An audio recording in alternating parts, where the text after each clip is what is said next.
Hello Mila, hello Jack. Hello everybody else who's watching, and welcome to Storytime with Grandad. Today's book is called Mr. Pusskins. This is the story of a little girl called Emily and her dear cat, Mr. Pusskins. Emily adored Mr. Pusskins. Each morning she would invent fun games for Mr. Pusskins to play. In the afternoons, she would brush his long fur coat and tell him, "Oh, Mr. Pusskins, what a handsome boy you are! I do love you ever so much."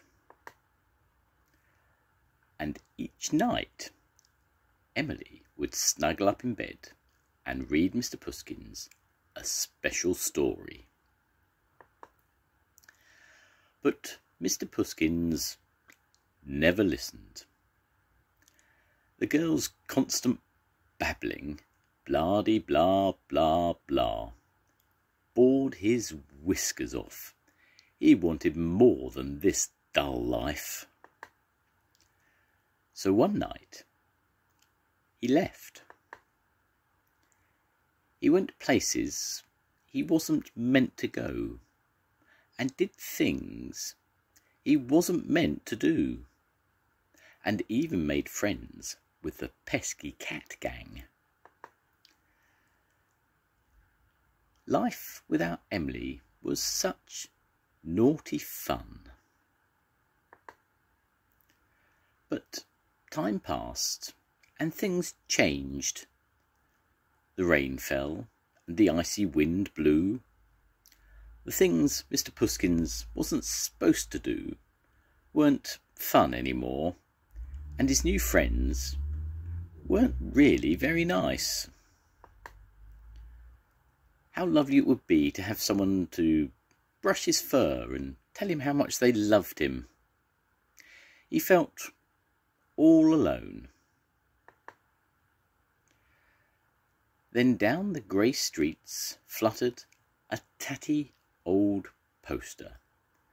It was a picture of Mr. Pusskins. He stared at the photo.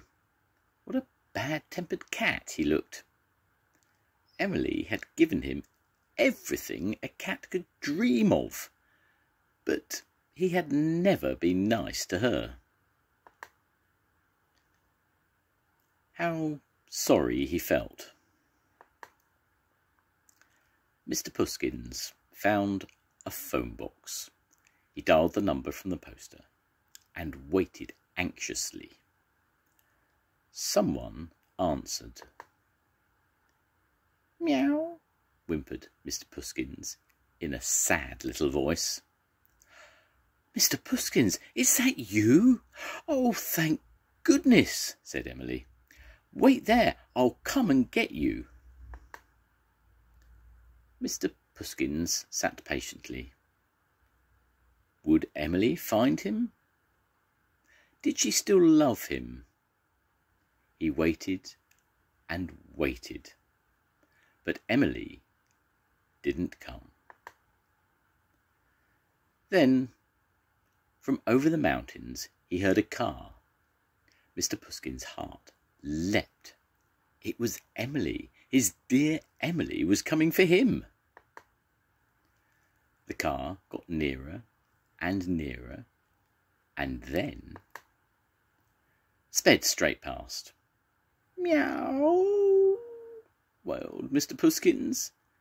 "Emily doesn't love me any more." But then the car screeched to a halt, and Emily jumped out. "Mr. Pusskins, my beautiful Mr. Pusskins," she cried. "I didn't recognise you." Emily scooped up her dear cat. At last they were together again. This is the end of the story of a little girl called Emily and her dear cat, Mr. Pusskins. Mr. Pusskins adores Emily. Every evening he cuddles her and purrs gently while she reads to him. Now, both Emily and Mr. Pusskins realise how lucky they are to have each other. The end. Goodbye, Mila. Goodbye, Jack. I'll see you soon. Goodbye, everybody. Bye.